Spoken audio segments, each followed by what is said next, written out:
Welcome to BEFM Drama. I'm your host, Ryan Estrada. And this season, we're creating brand new radio plays loosely inspired by a series of books by Charles Dickens. No, not his well-known classic works like Oliver Twist, Great Expectations, or Christmas Carol. Those have already been adapted hundreds of thousands of times by some of the greatest storytellers in history. I don't know what more I would have to add. So we're adapting Dickens's worst books. Ones so forgotten that even Dickens himself edited many of them out of his own reprints. They vary wildly in quality. Some are amazing, and some are rushed, phoned-in nonsense. But they are full of great ideas that make fantastic writing prompts, so this allows us to create something totally unique and unprecedented. This time we're adapting the 1862 edition, Mrs. Lirriper's Lodgings. It's a tale of a unique house full of eccentric lodgers and the trouble that happens when an orphaned baby comes into the picture. We're going to tell our version from a new perspective, one that has appeared many times on the show, but always in a supporting role. This time we'll see what happens from the dispatcher's point of view. And every single person who has ever cameoed as a dispatcher has returned for one last run. Please enjoy BFM Drama's production of Dispatches from the Lodge. 24 Elizabeth, head to Gaskell Park. We've got a man who fell in the lake. 19 Andrew, you're needed at the Korean-Mexican fusion food truck on Holiday Drive. We've got a report of a man choking on a kimchi taco. 44 Yates, we have a fireworks accident at the Edmund building. No further information. A man got his head stuck in a security deposit box at Edwards Bank. There's a 6-car pileup in the Collins Tunnel. Someone else punched the mime. It was another day in the dispatch office, but it was the day I was going to strike it rich in the office betting pool. I had been monitoring the situation very carefully. Knowing what's going on is my job. My name is Lirriper. I'm a dispatcher. While the paramedics and ambulances head out all over the city to save people, we work behind the scenes keeping the whole thing running. We're the voice on the radio that tells them where to go and who's in trouble. Now, my shift hasn't started yet, but I already saw trouble brewing. Out the window, I saw 2 of our paramedics on opposite sides of the parking lot. One waiting inside the cafe, and the other adjusting the seats in his ambulance. I had a lot riding on this, so I decided to break protocol and call him up. 27 Huffam. My shift hasn't started yet. I'm just getting the new ambulance ready. There's someone else waiting for you. Oh, you mean, Go to him. Right. The 2 men in question were Goblin and Fern, 2 of our longest-serving paramedics. They had a penchant for getting into trouble. They didn't just rescue people, they always somehow found a way to get pulled into the situation. They had a whole history together, but they just had a big blow-up, had split up, and gotten different partners. But now, one new partner had quit, and the other had been arrested. So they had no choice but to work together again. No one knew what to expect when they got back together. These 2 were dramatic even in the best of times. They were both so emotional. But Goblin liked to bottle up his feelings, while Fern expressed his to anyone who'd listen. We'd heard through the grapevine they were meeting for the first time since the fight at the coffee shop at the end of the parking lot before work. The last conflict they had ended up burning a building down. Would they start hugging, crying, or throwing punches? Now, this is where the betting pool I mentioned came in. One of the dispatchers on break made sure to be in the coffee shop on her phone so we could hear it. Oh, shh, they're here. Hey. Hey. We cool? I'm cool. You cool? I'm cool. We're cool. Cool. You know what makes me so mad, though? What's that? They used to give free refills on coffee. No one gives free refills anymore. I mean, it's not like some trendy, made-to-order $7 barista creation that I'm talking about here either. This is just bulk bean water that sits on a diner hot plate until it's time to pour. They could at least give me free refills. Doesn't it make you crazy? I'm just glad we're back to normal. Me too, buddy. Me too. I had just lost $50, but I wasn't worried. I was playing the long game. The dispatch group chat was going nuts. Oh man, I just lost. I put everything on the police showing up. What did you bet on again? 10-minute monologue about death. The one day they don't do that. I had revert to status quo and redirect emotions toward complaints about coffee. I just made $400. Those guys ruin everything. I don't know. I kind of think Goblin is a hunk. I totally ship them. What are you talking about? Those guys are dweebs. I mean, we could still keep the pool going. Double the stakes. The geekiest, dweebiest geeks ever. Anyone have any bets on what trouble they get up to on their shift? I call dibs on attacked by penguin. Didn't they already get bit by penguins? What, do you think that's going to happen again? I said what I said. Geeky dweebs. We all placed our bets as the boys finished their coffee and got to work. I had the honor of sending them on their first call. 27 Huffam. Go for 27, Huffam. Head to the lodge on Salisbury Street. An orphan newborn needs assistance. We're on our way. You boys be careful now. Don't turn this into another classic Goblin and Fern misadventure. Oh, no. Don't worry about that. We've had enough drama for a lifetime this week. Today, we're going to work together, take it easy, and have a nice, normal shift.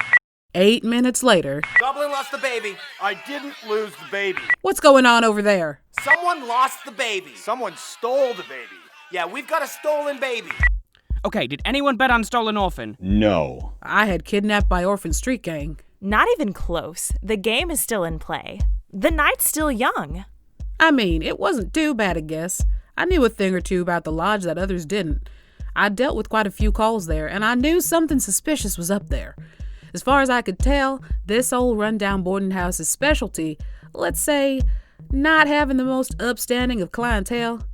Now, the owner is known for allowing lodgings to anyone, regardless of their adherence to the law. It was full of ex-cons, fugitives, and assorted other criminals, many of whom run their illegal businesses out of the building. It just seemed like the kind of place you'd get kidnapped by an Orphan Street Gang. But we had a situation to resolve. The baby was fine, happy and healthy. But while we're talking to one of the lodgers, someone took it. It'll be fine. We'll find the baby. I'll contact the authorities. No, not yet. The lodgers said they'll let us look and give us all the help they can as long as we don't bring the police here. Let's just say that the residents here would not be very happy with us if we broke that promise. It would be much safer for the baby and both of us if we handle this ourselves. Every exit's blocked. The baby is somewhere in the building. I don't know about this. Give us 10 minutes. Someone said there's a suspicious couple right here on the first floor. Everyone wonders why they live here because they're supposed to inherit a castle. But they found out that they don't get the castle until they produce an heir. We're gonna go talk to them and see if they maybe took the baby so they could use it as part of their inheritance scheme. Be quick about it. We will. We all waited impatiently to see what happened next. I hoped that the baby was okay, and that somehow the rescue involved me winning that $800. Okay, update. They don't have the baby. It turns out the inheritance was just a cover for some money laundering operation that they're running out of the dining room. And then the guy from the second floor came down and he said he could help us solve this mystery. He had a couple of old bloodhounds he said could smell out the baby for a price. They got good sniffers, those dogs. So we let it smell the baby's blanket, and we're taking them from room to room. Okay, well, keep us posted, I guess. You got it. Oh man, it's happening! A few minutes later, we got another update. Okay, another update. One of the dogs attacked its owner, and while I helped him, the other led Fern back to the second floor. It turns out the guy was running a dogfighting ring out of his apartment, and once Fern opened the door, they all escaped. Ask if either of them got bit by the dogs. Did either of you get bit by the dogs? No, we're fine. Oh, I bet on bit by a pack of wild dogs. Oh, don't worry, there's still time. We're heading up to the third floor. Don't head deeper into danger. It seems pretty safe. One of the rooms is empty. The guy's been missing for a couple weeks. The other room's just a pottery studio. Seems like a pretty safe place to look for clues. Hey, come on now, come on. Don't tell them where to go. What are you talking about? I bet I'm pushed down the stairs by a knife-wielding maniac, so the higher they get up in the building, the better it is for me. Oh, I bet on falling into the tiger cage at the zoo. Ugh, I was out of this competition a long time ago. Okay, update. We found the missing neighbor. What did he say? All right, let me rephrase that. We found the missing neighbor's bones. End watch. Yeah, it seems that the pottery studio was a front, and the kiln was used to destroy bodies for the mafia. And the neighbor worked as a disappearer for the mob, and he disappeared the wrong person, so they disappeared him. So, yeah, long story short, he didn't take the baby. What about the body disposal guy? He disappeared too. I don't have time to get into it. We gotta find this baby. At this point, I really should have called the authorities, but I knew that would just make things worse and cost me the office pool winnings. Okay, we're at the top floor. There's a gun runner who told us there's another guy here who has an army of underage pickpockets in the attic, and he's always recruiting. The pickpocket guy said no way. Babies lack the motor function to make efficient thieves. And he accused the gun runner of stealing the baby and framing him as a revenge for his army of underage thieves singing songs about pickpocketing all night. Apparently, there was a war of passive-aggressive notes, and finally it all came to a head. Long story short, they challenged each other to a duel. Oh no! Get out of there before they start shooting! Oh, they already did. The gun runner had apparently never shot a gun before, so he accidentally shot himself in the toe before the gunfight even started. And everybody laughed at him, so now he's in his room crying, like a baby. Oh man. At this point, they're never going to crash a wedding. Is that what you had? I put down accidentally convince a patient he's a ghost. They did that months ago. It was like one of the first things they did. No one ever tells me anything. Don't count anything out yet. You never know with these guys. Okay, the bloodhound came back. His name is Beepo, and he's a good, sweet boy. And he led us down to the first floor into the side room. It was a room that we'd never seen before. All the criminals were really scared, and they told us never go in there. They said it was the doc's room. They didn't know what he did in there, but they always heard screaming and howling. They know he's a doctor, but they don't know if he does treatment for mobsters or weird, illegal experiments in there or what. They're all really scared of him. He's threatened all of their lives. The dog says the baby is in there, so we're going inside, but all the criminals ran back to their apartments to hide. Don't you boys get killed. Okay, update. The bloodhound burst through the door and ran straight to the big bag of dog food on the floor. That's what he smelled. We found the doc sitting at his tea table with a kitten asleep at his feet, a canary on his head, and a guinea pig cradled in his arms. He had just wrapped up the guinea pig's legs, and he was whispering, "Poor little thing, there. I'll bind up your poor little leg, and it will get well and will run about as nicely as ever. Ah, little cat. Now you know what I told you about the guinea pig and the canary bird. If you kill them, I shall kill you. That is the law of Moses. Little cat, it's a cruel law, I think. But I'm afraid I should have to put it into force, for I love that sweet little bird, and I love you too, little cat. So you will not kill my pretty guinea pig, will you? Sweet, sweet." Then he started kissing the kitten. Yeah, it turns out he's a veterinarian. He only moved here because much of his work is volunteer work. It's the only apartment he can afford. Yeah, he was only yelling at everybody because he saw them be rude to animals. Goblin tried to squish a spider in front of him, and he said, "Nasty thing, that's your opinion. What do you suppose the spider's opinion is of you? Then you come and bring his house about his ears in the midst of his industry? How would you like it? Let me tell you, that spider has as much of a right to live as you have, more. He's industrious, which you are not. He had a large family to support, which you do not. You are a heartless, wicked man, and I'll squish you if you touch one hair on his arachnid head." The other tenants are very upset that they broke the criminals' only policy. This is what they said. "There's no sweethearts allowed here. We thought you were the devil himself, but it turns out you're from the other place." They couldn't even bear to say the word heaven. So where is the baby? Oh, he took the baby. But don't worry, he was just getting it away from all the criminals. Then he called Child Protective Services. They just left. The baby is happy, healthy, and fine. Also, he's adopted all of the dogs from the dog fighting ring. He's moving them all to a farm. It's all about as happy as an ending as you can hope for. Wow. Did anyone bet on happy ending? No. Anyone? No one saw that coming. Not even one little feral dog bite. They didn't even meet any penguins. I never get it right. Always lose. So, who gets to keep all the money? I don't know.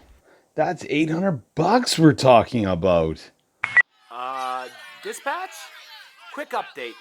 Are any of you good at hostage negotiations? Excuse me? Yeah, the house full of criminals just realized that we've been learning all their secrets and broadcasting them over the radio this whole time. So they had an orphan street gang from the attic kidnap us and tie us to chairs. Yes! Kidnapped by Orphan Street Gang! $800, baby! Oh, yeah. We'll do everything we can to help you. I owe you one.